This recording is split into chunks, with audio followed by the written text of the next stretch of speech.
Muy bien, un saludo para todos, amados hermanos, que Dios los bendiga.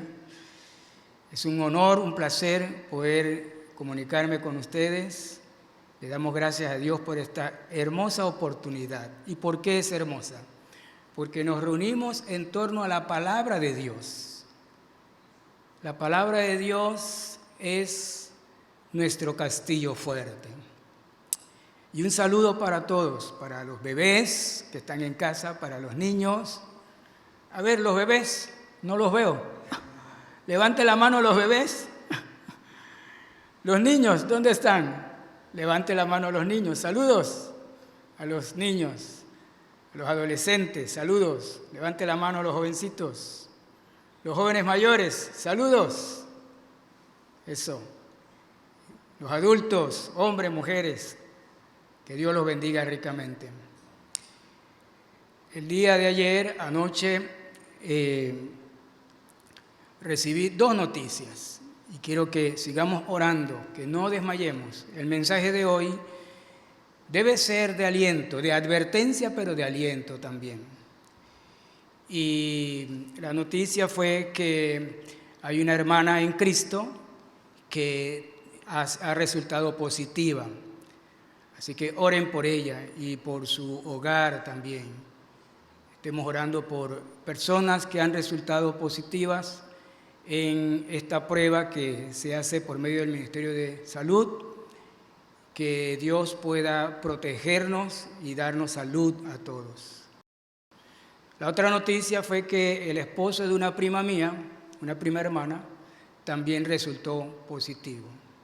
Así que el contagio es real y tenemos que cuidarnos de manera real.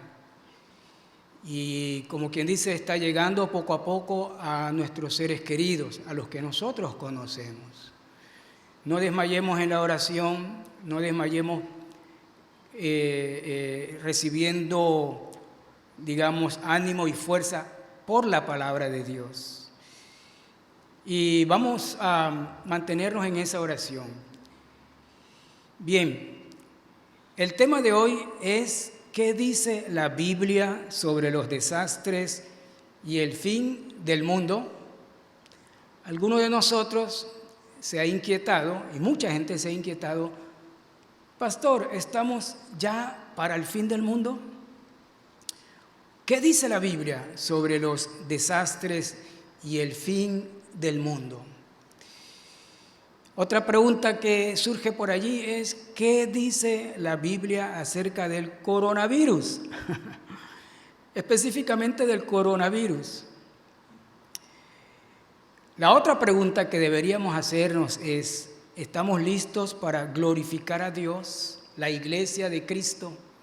Los que creemos en Jesucristo, ¿estamos listos para glorificar a Dios en nuestro cuerpo, más allá de las complicaciones, de las circunstancias, de las aflicciones? Bien, voy a invitarle a que abramos nuestra Biblia en el capítulo 24 del Evangelio de Mateo. Va a ser nuestro mensaje basado en Mateo 24 y vamos a leer en primer lugar el versículo 3, Mateo 24, 3. Y luego voy a leer corrido, después del 3 hago una pausa y luego voy a leer corrido del capítulo 4 al versículo 8. Dice Mateo 24, 3, y estando él sentado en el monte de los olivos, los discípulos se le acercaron aparte, diciendo, dinos, ¿cuándo serán estas cosas? ¿Y qué señal habrá de tu venida y del fin del siglo? Qué tremendo. La gran pregunta es, ¿cuándo serán estas cosas? ¿Qué señal habrá? Primero, los discípulos le preguntan sobre tu venida. ¿Lo tenían ellos ahí al frente? Pero ellos estaban seguros de que Él vendría por la segunda vez, porque Él les había tocado ese tema. Y la otra pregunta, ¿cuándo serán estas cosas acerca del fin del mundo? Probablemente la misma pregunta, probablemente dos preguntas en una. Versículo 4 hasta el 8 de Mateo 24. Respondiendo Jesús les dijo: mirad que nadie os engañe. Respuesta de Jesús: miren que nadie os engañe, porque vendrán muchos en mi nombre diciendo: yo soy el Cristo, y a muchos engañarán. Y oiréis de guerras y rumores de guerras. Mirad que no os turbéis, mirad que no os turbéis, porque es necesario que todo esto acontezca, pero aún no es el fin, porque se levantará nación contra nación y reino contra reino, y habrá pestes y hambres y terremotos en diferentes lugares, y todo esto será principio de dolores. Les voy a dar una respuesta corta para la pregunta: ¿qué dice la Biblia sobre los desastres y el fin del mundo? Específicamente la pregunta es, o la primera pregunta es: dinos, maestro, ¿cuándo serán estas cosas y qué señal habrá de tu venida y del fin del siglo? La respuesta corta es acerca de la venida de Jesús. ¿Qué señal habrá de tu venida? Aquí la respuesta corta es: si hay una segunda venida, debió haber habido una primera venida. Entonces, si hubo señales para la primera venida, habrá señales para la segunda venida. Es una buena pregunta de los discípulos. Y la otra pregunta es el fin del mundo o el fin del siglo. ¿Están relacionadas las dos? Si hay un fin del mundo, hubo un inicio del mundo.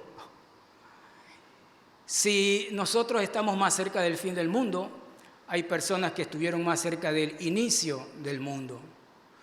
Pero entre el inicio y el fin de la historia del mundo, hay un punto medio central que es el punto central de equilibrio que sostiene el principio y que sostiene el final. Entonces, estamos hablando que la Biblia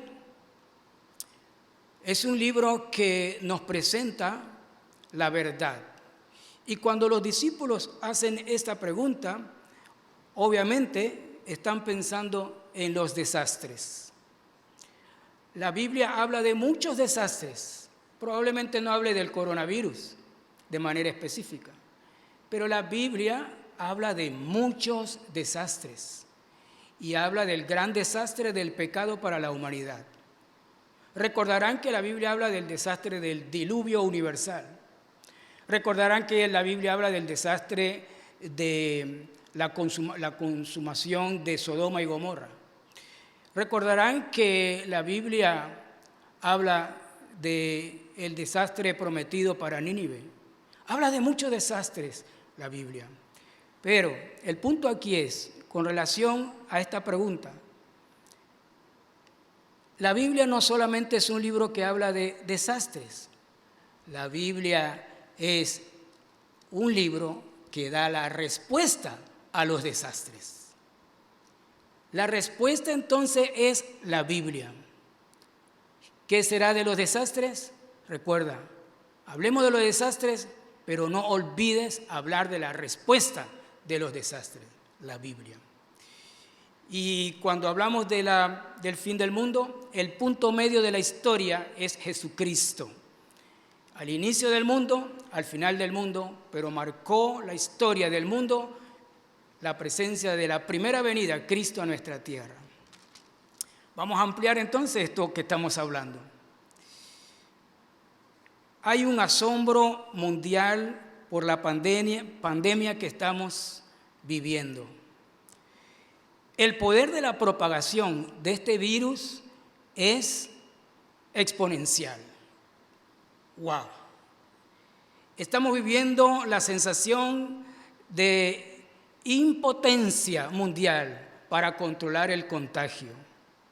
La comunidad científica ha quedado de rodillas ante el coronavirus y está tratando de levantarse para darle una respuesta de salud al mundo entero. Los gobiernos, algunos confundidos, han desestimado que sea tan letal.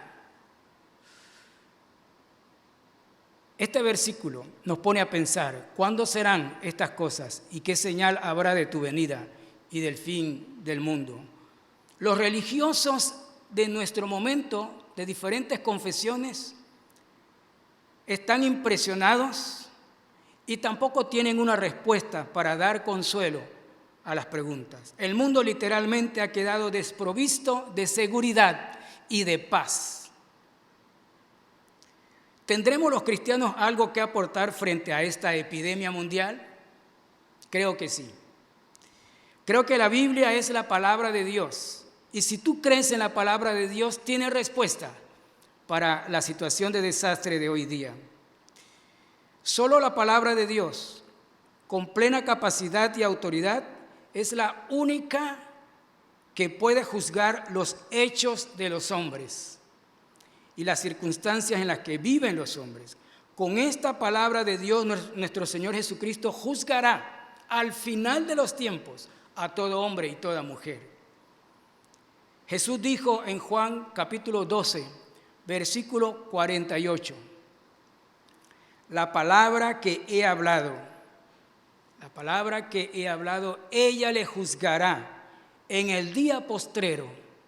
Esta palabra, en el día postrero, al final de los tiempos, será la palabra que juzgará las obras de todos los hombres que hemos existido en toda la historia humana.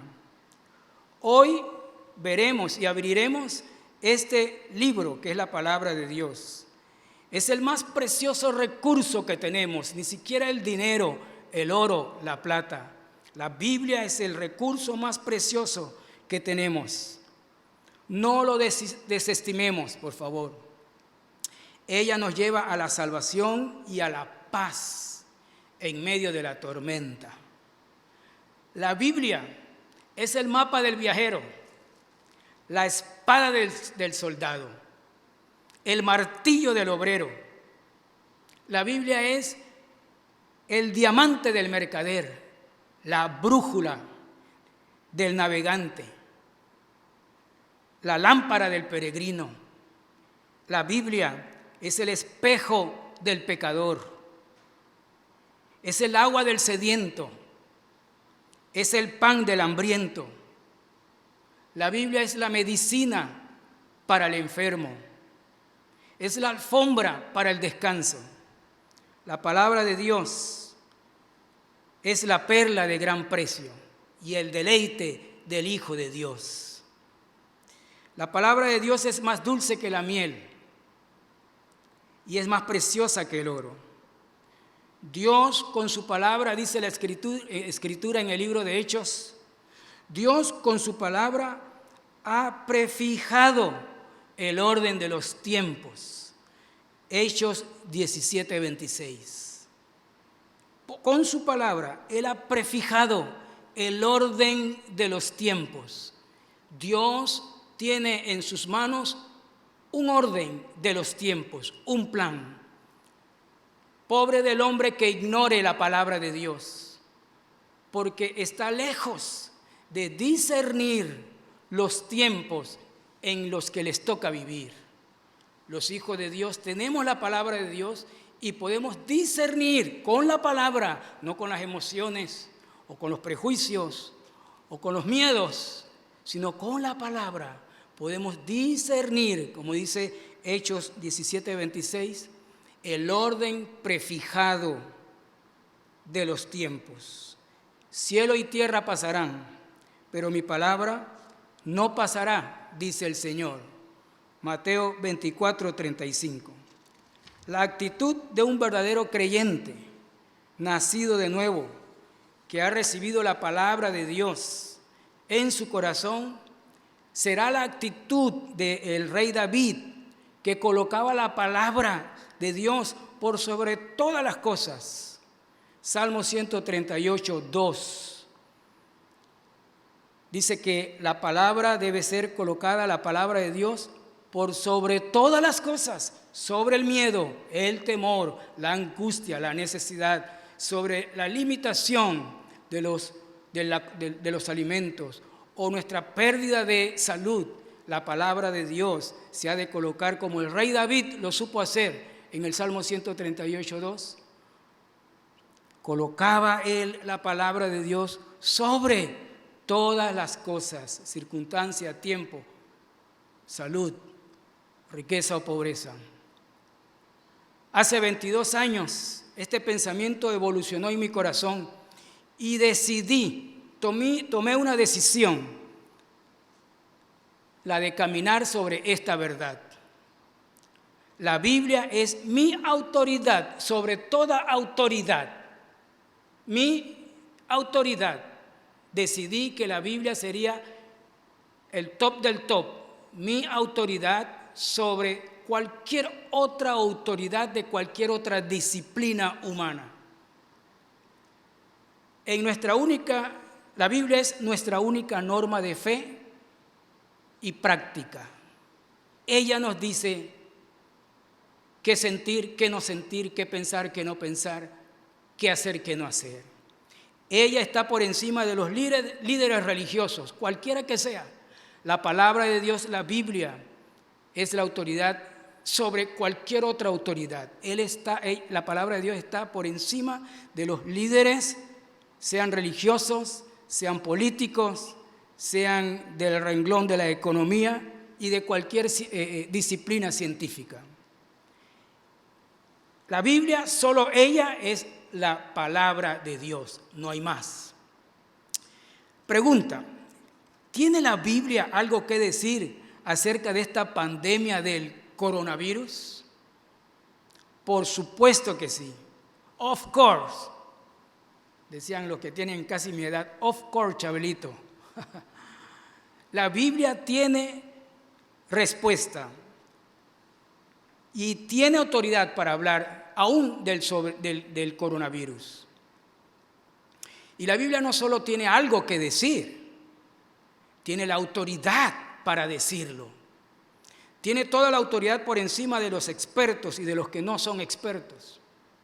Muchos de ellos se creen sabios en su propia opinión, pero muchos morirán con su opinión, sin saber nunca la verdad acerca del coronavirus y acerca de los desastres que han venido y de los que vendrán. Hay que orar por los ministros de salud, hay que orar por los médicos, por todo el personal de salud, auxiliares, enfermeras, administrativos. Poco se sabe, pero en el mundo, un ministro de salud, a los inicios de esta pandemia, ministro de salud de un país, ante la pandemia del coronavirus, se quita la vida. Se sintió impotente de darle respuesta a su pueblo. Si nos ponemos de acuerdo, usted y yo, debería ser en colocar la Biblia, esta escritura, por encima de todas las cosas y por encima de los dichos y de las palabras de los hombres. Aún la Biblia por encima de los memes y de los anuncios que salen ahora en redes sociales. Ponga la escritura por encima de todas las cosas. Si nos ponemos de acuerdo en esto, entonces podemos confiar en todo lo que la Biblia dice en cuanto a las guerras, a las pestes, a los desastres naturales que son propios de una raza humana que se ha burlado de Dios. Tenemos que reconocer que los humanos, la raza humana, nos hemos burlado de Dios. La raza humana ha blasfemado contra Dios y ha tomado la decisión de no oír sobre la verdad de Dios contenida en la Biblia. Apocalipsis 1:3 da una bienaventuranza a todas las personas que leen la Biblia. Será bienaventurado el que lee y obedece las palabras de este libro. Apocalipsis 1:3. Leamos la Biblia. Los que no creen en la Biblia serán víctimas de sus propios engaños. Si no hay Biblia, hay engaño. Si hay engaño, no hay Biblia. Una de dos. El mensaje de hoy tomará el tema de que los tiempos del fin están cerca. ¿Es posible pensar que los días del fin del mundo están cerca? ¿Es posible acuñar ese pensamiento? ¿Es posible pensar que los días del fin del mundo están cerca o nos estamos acercando? ¿Qué tan cerca estamos de los tiempos del fin? Conocemos el inicio, pero no sabemos el fin. ¿Estamos cerca? Esta es la verdad que queremos establecer hoy. Sí, estamos cerca. La verdad que queremos establecer hoy, 22 de marzo del 2020, de 2020, a vos, para todas las naciones, para el mundo entero, estamos muy cerca de los tiempos del fin, no cabe duda de ello. Pero se hace necesario que conozcamos cómo describe la Biblia ese proceso de acercamiento a los tiempos finales. La Biblia destaca, cuando la lees y la estudias, la oyes y le pones cuidado, eres atento a la Escritura. La Biblia te presenta un proceso de acercamiento de cada cultura, de cada época, de cada persona. Un acercamiento a los días finales. Eso lo establece la Biblia. Entonces preguntémonos, ¿cómo se irán dando los eventos y los fenómenos del cumplimiento de los tiempos finales ante la segunda venida de Cristo? ¿Cómo se dará eso, pastor? Explíqueme. ¿Cómo es ese proceso? ¿Cómo se dará ese proceso? Probablemente hoy no podamos tener todo el tiempo para responder a esa gran pregunta, pero por lo menos mi interés es dar algunas herramientas, algunos elementos, algunos atisbos para que lo consideremos y podamos nosotros abrirnos al camino de ese proceso que la Biblia nos enseña de acercamiento a los días finales en el que hoy estamos y otros después de nosotros también estarán. Y hay una lectura obligada para este tema, y es el tema de Mateo capítulo 24. Léalo completo, capítulo 24 de Mateo. No lo leeremos ahora, probablemente no lo entienda del todo, pero léalo para que usted tenga por lo menos una primera noción acerca de este tema. Vamos a irnos a 3 puntos básicos para nuestro mensaje. El primer punto habla de los discípulos que creyeron en la segunda venida de Cristo. Es interesante que los discípulos aquí en Mateo 24:3 le hagan esta pregunta a Jesús. Resulta muy interesante porque ellos lo tienen al frente. Ya ellos son testigos de la primera venida, pero les surge la inquietud y ellos preguntan: Maestro, ¿qué señal habrá de tu venida? Así que el primer punto que tenemos para nuestro mensaje hoy es: los discípulos de Jesús creyeron en la segunda venida de Cristo. Qué interesante, ¿no les suena interesante que los discípulos le hayan hecho esta pregunta a Jesús respecto a la segunda venida de Cristo? Lo primero que tenemos, o que tienes que hacer, es establecer una base y una seguridad si realmente crees en la segunda venida de Cristo. ¿Crees en la segunda venida de Cristo? ¿Qué base tienes para creer en la segunda venida de Cristo? Mi intención es establecer una base, una plataforma para creer con firmeza de la segunda venida de Cristo. Pero posiblemente no hayas terminado de creer en la primera venida de Cristo. Algunos probablemente dicen: pero ¿era en realidad el Mesías? ¿Era en realidad el Cristo? el Cordero de Dios en sacrificio. Algunos dudan, inclusive creyentes no están seguros, porque oyen tantas cosas por fuera y no se establecen en la palabra, no son firmes en la palabra. Algunos quizás no hayan terminado de creer en la primera venida de Cristo. Sentemos las bases sólidas en cuanto a nuestra seguridad de que el Mesías vino a esta tierra en cumplimiento de las profecías dadas por Dios. Si esta verdad se establece en tu corazón, esta verdad de la primera venida de Cristo, si esta verdad se establece en tu corazón, entonces se establecerá firme la verdad de la segunda venida de Cristo. Y le darás a la Biblia todo el sentido, toda la autoridad sobre todas las cosas, incluyendo sobre el coronavirus. Tenemos que atribuirle a la Biblia, Salmo 138, 2, que está por sobre todas las cosas. Vamos a establecer este principio. Si esta verdad se establece en tu corazón de la primera venida, entonces se establecerá firme la verdad de la segunda venida. Veamos un punto aquí. Letra A. Es imposible creer en la segunda venida de Cristo si no crees en la primera, si no estás seguro de la primera, de lo que aconteció en la primera. La primera promesa para la primera venida de Cristo, la primera promesa profética de un Mesías Salvador fue en Génesis capítulo 3, versículo 15. Génesis 3:15, y pondré enemistad entre ti y la mujer, y entre tu simiente y la simiente suya, ésta te herirá en la cabeza, y tú le herirás en el calcañar. La simiente de la mujer, alguien de entre los hombres, alguien hombre, nacería, vendría por nacimiento humano, que decapitaría la cabeza de Satanás, de la serpiente.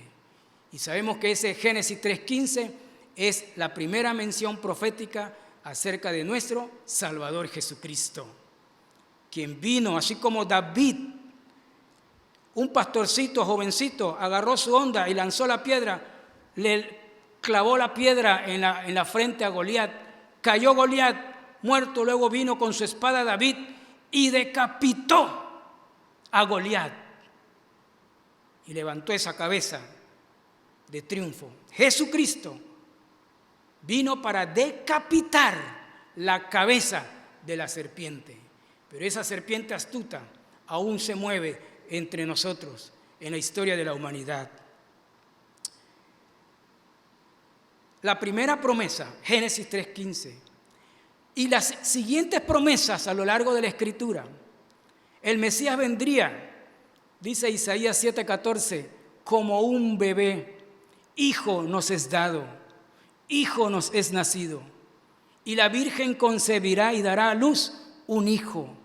Y también Miqueas, el profeta Miqueas capítulo 5, versículo 2, señaló el lugar donde el Mesías nacería como humano, el Dios encarnado, el Dios que se hacía hombre para habitar entre los hombres. Y allá en Mateo dice el Emanuel, el que estaría con nosotros, habitando entre los hombres, el Dios con nosotros. Y eso sería Belén, dice Miqueas 5:2. Los discípulos confesaron que Jesús era el Mesías. La fe de los discípulos estaba basada en esa promesa del Mesías. Compartamos este pasaje de Juan, capítulo 11, versículo 21 en adelante.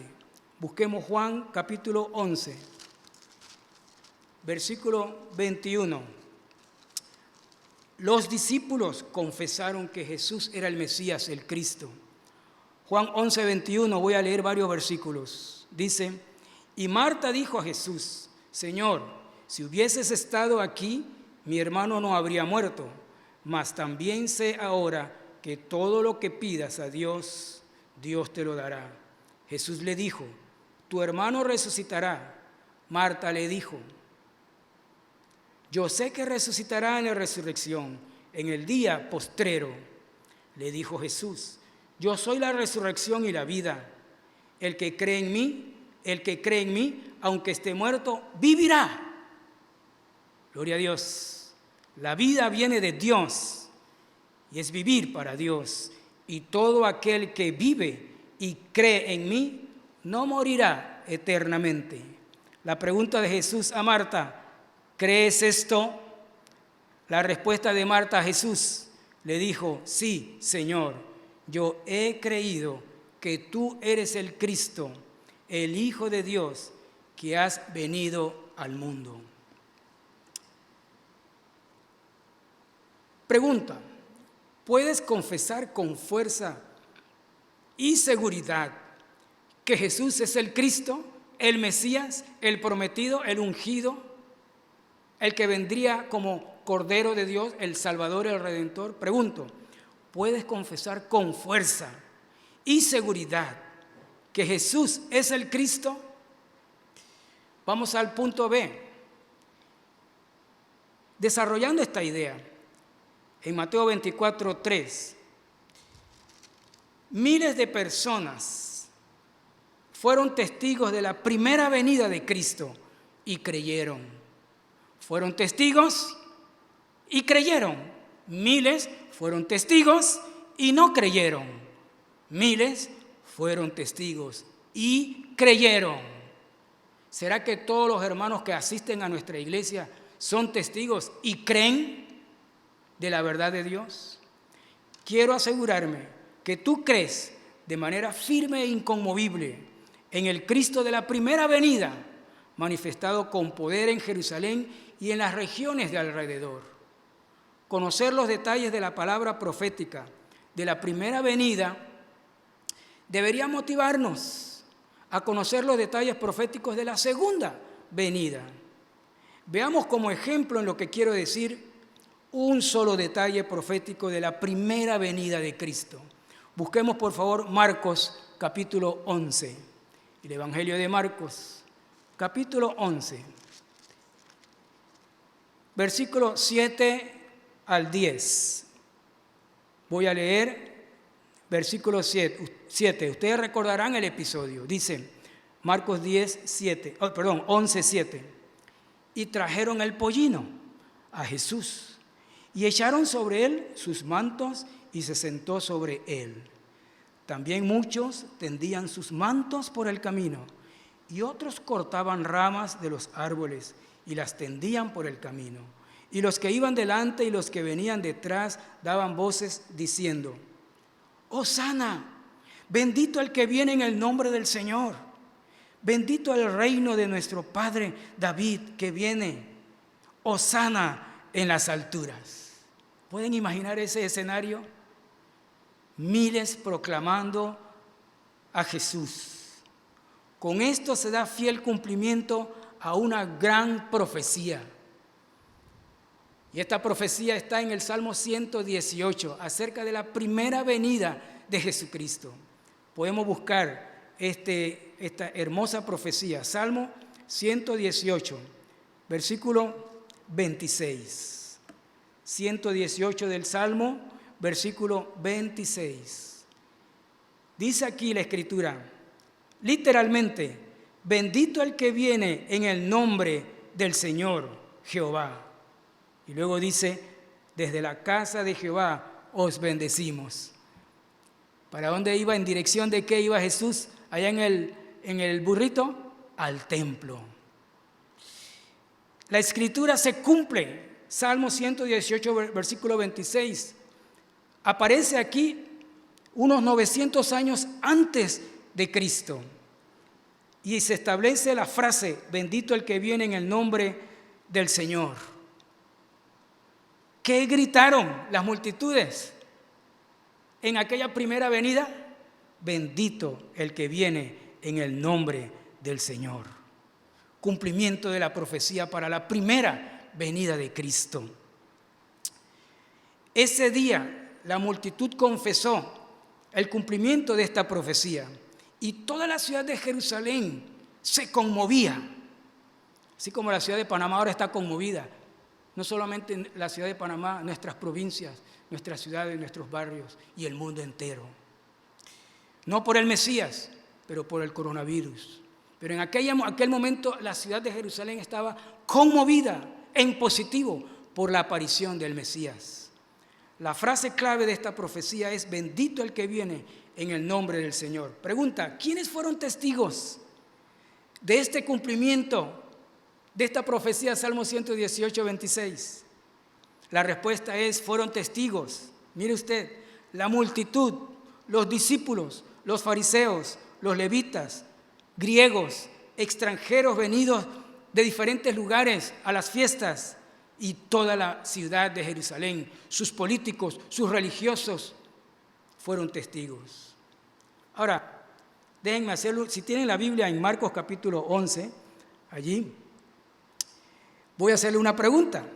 ¿Quién más fue testigo presencial de la primera venida de Cristo? Observe allí, Marcos 11, 7 al 10.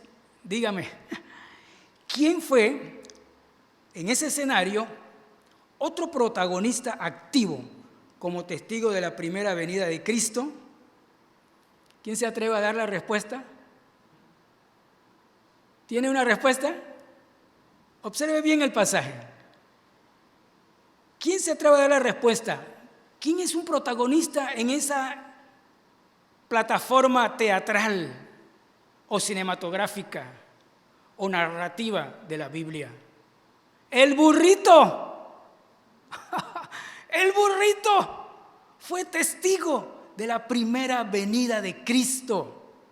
Sorprendentemente, también el burrito secundó y fue testigo de la primera venida del Mesías, el Cristo, el Salvador y Redentor de la humanidad.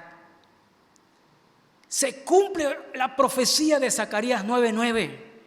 El burrito cumplió la profecía en ese escenario. Otra profecía, Zacarías 9:9.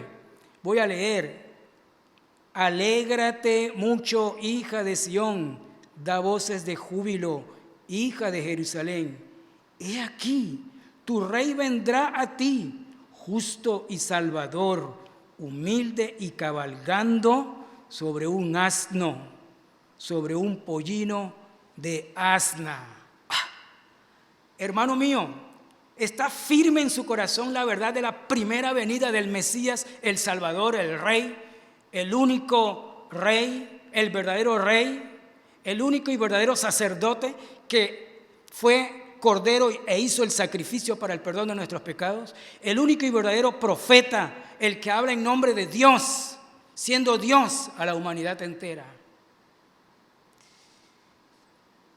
¿Es usted un testigo como el burrito de la primera venida de Cristo? ¿Testifica usted a sus amigos y vecinos como el burrito acerca de la primera venida de Cristo? Si usted no tiene firme en su corazón al Cristo de la primera venida a esta tierra para salvarnos de nuestros pecados, y que creyendo en su nombre tiene vida eterna, ¿cómo entenderá el fenómeno del coronavirus y todo el tema de la segunda venida de Cristo y de los tiempos finales? Si no tiene clara la primera venida, ¿cómo entenderá la segunda? Hermano mío, amigo mío, acepte a Cristo en su corazón y reciba el perdón de sus pecados, y agradézcale siempre en alabanza de que usted es un hijo de Dios, salvado por gracia, una gracia eterna para siempre, salvado para siempre. Y téngalo y manténgalo como el Señor y autoridad máxima en su vida. Este es el gran propósito del mensaje de hoy: que tenga y mantenga al Señor Jesucristo como Salvador y máxima autoridad de su vida. Entonces, vamos a otro punto, ahí dentro del primero. Usted puede ser conocedor y testigo de los detalles proféticos de la segunda venida de Cristo. Le doy una buena noticia. Usted puede ser conocedor de detalles y elementos en el proceso, en el camino de acercamiento a los últimos días finales. Usted puede ser conocedor y testigo de los detalles proféticos de la segunda venida de Cristo. Hoy no podemos desarrollar estos detalles, pero le doy una pequeña guía a considerar para que lo tenga en cuenta al hacer su propio estudio acerca de la segunda venida de Cristo. Usted deberá, la guía es esta, usted deberá tener 4 perspectivas para el estudio de los detalles que rodean el tema de la segunda venida de Cristo. Les voy a dar las 4 perspectivas, con un versículo para cada una de estas perspectivas. Hay 4 perspectivas. La perspectiva de los profetas del Antiguo Testamento, la perspectiva de las profecías del Nuevo Testamento, la perspectiva de las palabras de Jesús sobre el tema de la segunda, y la perspectiva en el libro de Apocalipsis. 4 perspectivas para analizar el tema de la segunda venida de Cristo. La perspectiva de los profetas del Antiguo Testamento, la perspectiva de las profecías en el Nuevo Testamento, muy importante, las sobresalientes para nosotros, la perspectiva de las palabras de Jesús, muy importante también, que se conecta con toda la verdad profética de la primera, segunda venida y nuestra vida eterna, y la 4, la perspectiva en el libro de Apocalipsis. Rápidamente, un versículo para cada una de estas. La perspectiva de los profetas mayores y menores del Antiguo Testamento. Usemos la de Daniel, capítulo 8, versículo 19. Podemos usar otros versículos, pero usaremos este. Daniel 8, 19 dice: y dijo, he aquí, yo te enseñaré lo que ha de venir al fin de la ira, porque eso es para el tiempo del fin. La Biblia enseña lo que ha de venir al fin de la ira, para el tiempo del fin. Y no estaban lejos los discípulos de preguntarle a Jesús: enséñanos acerca de este tema. Casado con Daniel 8:19 está el tema de la misma venida. Zacarías capítulo 14, versículo 4. Se habla mucho de los Cristos, de los Mesías, que si va a venir o vino o va a venir en Estados Unidos o en este otro lugar, o va a aparecer aquí o en Brasil o en muchas desatinos con esto. Pero he aquí un versículo para tener clara la perspectiva de las profecías del Antiguo Testamento. Zacarías 4:4. Y se afirmarán sus pies en aquel día sobre el monte de los olivos, que está enfrente de Jerusalén al oriente. Vamos a dejarlo hasta allí. ¿Dónde vendrá Jesús? ¿A dónde? Dice la Escritura que vendrá de las nubes. No está aquí, viene de arriba. No viene de por aquí, viene de arriba, de las nubes. Y cuando viene de las nubes, dice la Escritura que se posará las plantas de sus pies. Dice, se afirmarán sus pies en aquel día sobre el monte de los olivos. ¿Cree el Antiguo Testamento claramente en la segunda venida de Cristo? Por supuesto, es la palabra de Dios. La segunda perspectiva es la del Nuevo Testamento, encabezada por el apóstol Pablo, primera de Tesalonicenses, capítulo 5, versículo 2 y 3. Primera de Tesalonicenses 5, 2 y 3, leo: porque vosotros sabéis perfectamente que el día del Señor vendrá, así como ladrón en la noche, que cuando el mundo diga paz y seguridad, entonces vendrá sobre ellos Sobre ellos, los no creyentes, destrucción repentina, como los dolores a la mujer encinta, y no escaparán. La perspectiva de las palabras de Jesús mismo. Busquemos Marcos capítulo 13. Marcos capítulo 13, versículo 24 al 26. Marcos 13, 24 al 26.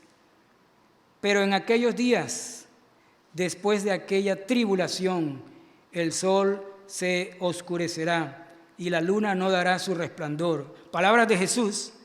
Y las estrellas caerán del cielo y las potencias que están en los cielos serán conmovidas. Palabras de Jesús. Versículo 26. Entonces verán al Hijo del Hombre que vendrá en las nubes con gran poder y gloria.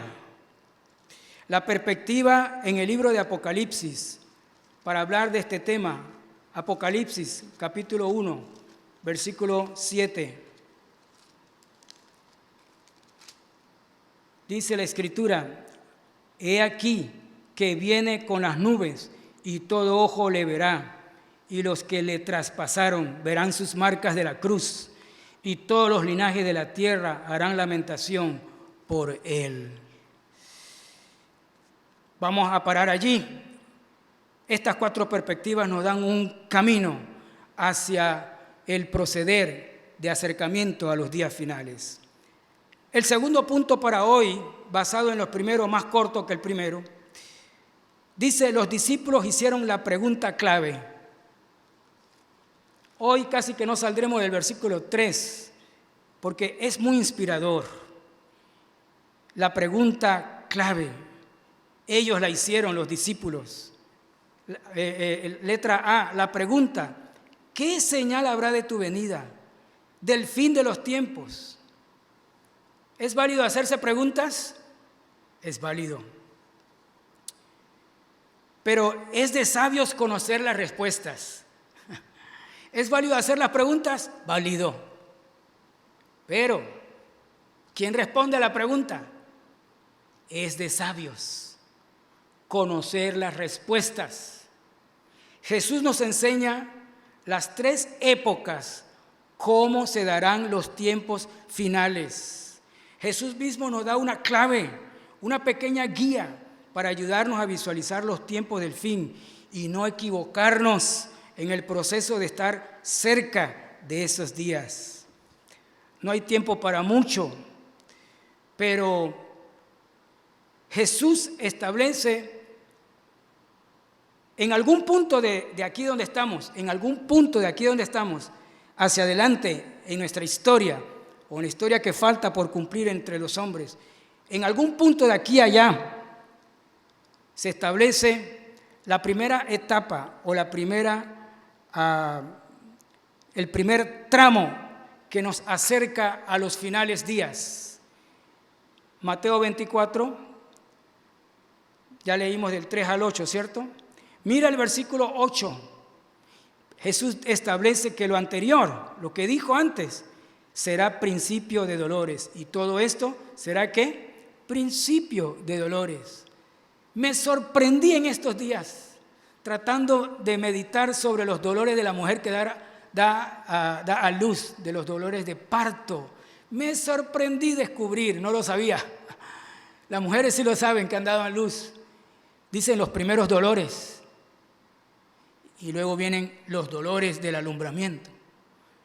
Pero me sorprendí que uno de estos expertos explicando sobre esos primeros dolores le llamó a esos primeros dolores los falsos dolores. Y qué interesante que en esos primeros dolores proféticos del cual habla Jesús, vendrán falsos cristos y engañarán a muchos. Hay dolores como el coronavirus, pero quietos. De aquí a ese punto, estamos muy cerca o ya lo empezamos, pero Jesús dice, todavía no es el fin, estos son principios de dolores. Muchos muertos, ¿cierto? A nivel mundial, nos entristece, pero todo esto, dice la Escritura, dice, todo esto para que cuides de temer a Jehová todos los días de tu vida. Si hay algo que el coronavirus nos puede enseñar es, cuídate de temer a Dios todos los días, cada día donde estés, aún encerrado en tu casa. Principio de dolores. La otra etapa que enseña Jesús para este estudio es del versículo 9 en adelante, y vamos a ver, es versículo del 9 al 21. Mateo 24, 9 al 21. Observe el 21. Los dolores se han intensificado y Jesús, versículo 21, dice, porque habrá entonces, después de los primeros, entonces gran tribulación, cual no la ha habido desde el principio del mundo hasta ahora, ni la habrá. La época de los últimos dolores o de la gran angustia o de la gran tribulación. Observe el versículo 21.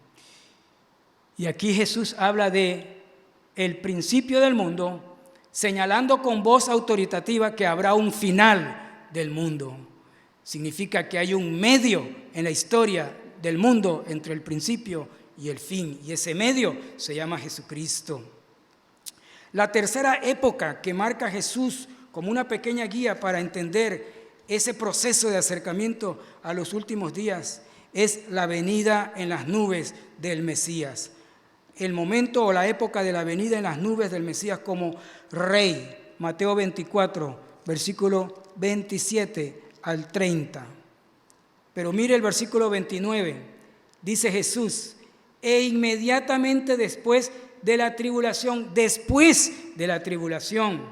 3 años y medio, e inmediatamente después de la tribulación de aquellos días, el sol se oscurecerá y la luna no dará su resplandor y las estrellas caerán del cielo y las potencias de los cielos serán conmovidas.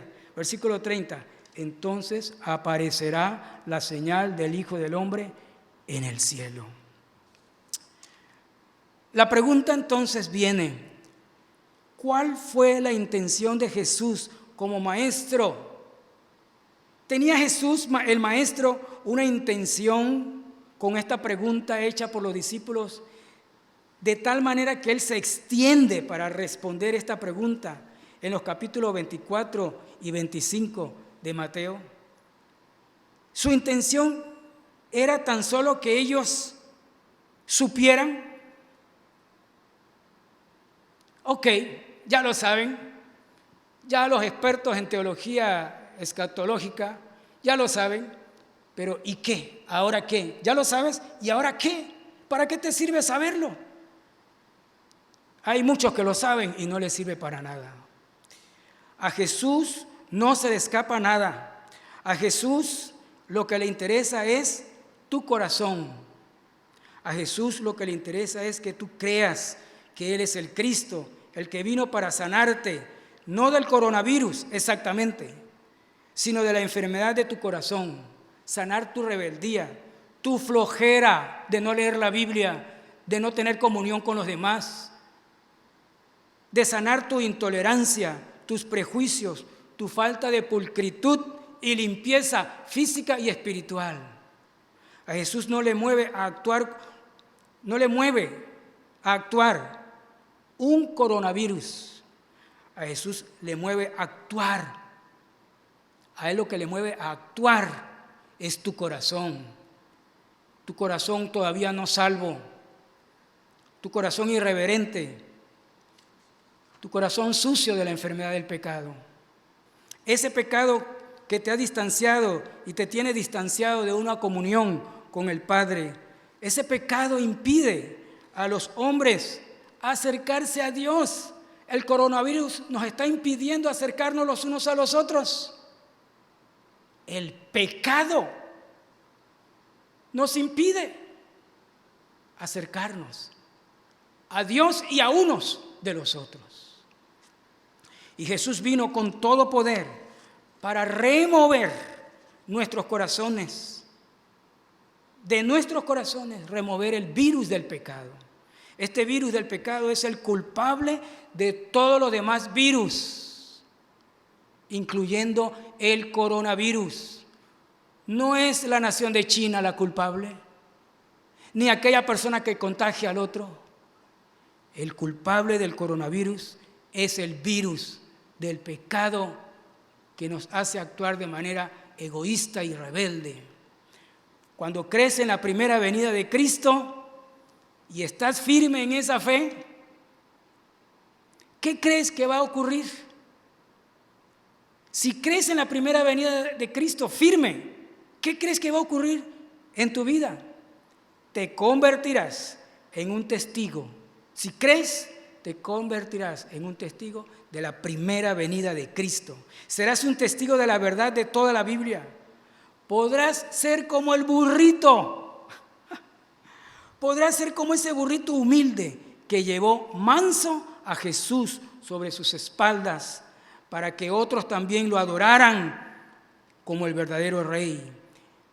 Literalmente leemos de Jesús sobre el burrito, dice la Escritura, y Él se sentó encima. ¿Se ha sentado Cristo encima del trono de tu corazón? ¿Se ha sentado Cristo en el trono de tu ego? ¿O sigues tú gobernando tu ego? Cristo debe estar colocado, sentado sobre tu ego, en el centro de tu corazón. ¿Quién dirige tu vida? Deja de una vez por todas las cosas que te lo impiden y permite a Jesús una vez por todas que Él esté por encima de ti y sea Él el que dirija tu vida. Pregunta, ¿tuvieron o no los discípulos la respuesta a su pregunta? ¿Tuvieron respuesta? Pues sí. B, si tienes la respuesta te conviertes en maestro, no en alumno. ¿En qué te conviertes si tienes la respuesta? Si tienes la respuesta, te conviertes en maestro, no en alumno. Espero que seas maestro de estas verdades. Letra C, la respuesta del apóstol Pablo ante los tiempos del fin. Ya estamos terminando, mis hermanos. Así decimos siempre los predicadores, ¿no? Pero quiero que vean conmigo una gran respuesta para nosotros, la Iglesia de Dios, del apóstol Pablo. 7 aspectos que produce la seguridad de salvación en el creyente. Letra C, la respuesta del apóstol Pablo ante los tiempos del fin. Primera de Tesalonicenses capítulo 5, versículo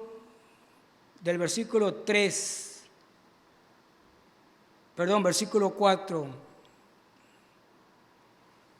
Ya leímos del versículo 1 en adelante, pero vamos a ver el versículo 4. Dice, mas vosotros, hermanos, no estáis en tinieblas. Hermanos, no estáis en tinieblas, para que aquel día os sorprenda como ladrón. Porque todos vosotros sois hijos de luz e hijos del día. No somos de la noche ni de las tinieblas. Por tanto, no durmamos como los demás, sino velemos y seamos sobrios. Pues los que duermen, de noche duermen, y los que se embriagan, de noche se embriagan. Pero nosotros, que somos del día, seamos sobrios, habiéndonos vestido con la coraza de fe, de amor, con la coraza de fe, de amor y esperanza de la salvación como yelmo, porque no nos ha puesto Dios para ira, sino para alcanzar salvación, por medio de nuestro Señor Jesucristo, quien murió por nosotros, para que ya seamos que velemos o que durmamos, vivamos juntamente con Él, por lo cual animaos unos a otros y edificaos unos a otros, así como lo hacéis. Número 1, 7 aspectos que produce la seguridad de salvación. No lo vamos a reenfatizar.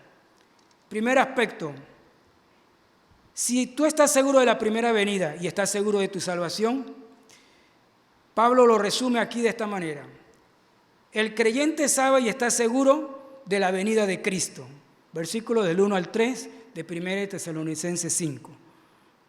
2, el creyente no debe ignorar este tema. 3, el creyente nada debe temer del futuro porque es hijo del día. Versículo 5. 4, el creyente muestra un carácter sobrio, no ansioso, no angustiado. Versículos 6 y 7. 5. El creyente está recubierto de fe, amor y seguridad de la salvación como yelmo. Versículo 8. 6. El creyente se siente seguro que no participará de la ira final. Versículo 9. 7. El Hijo de Dios, creyente, nacido de nuevo, que tiene a Cristo como Señor y Salvador, vive de su relación con Dios y sus hermanos. Versículos 10 al 11. El punto número 3 sirve de cierre.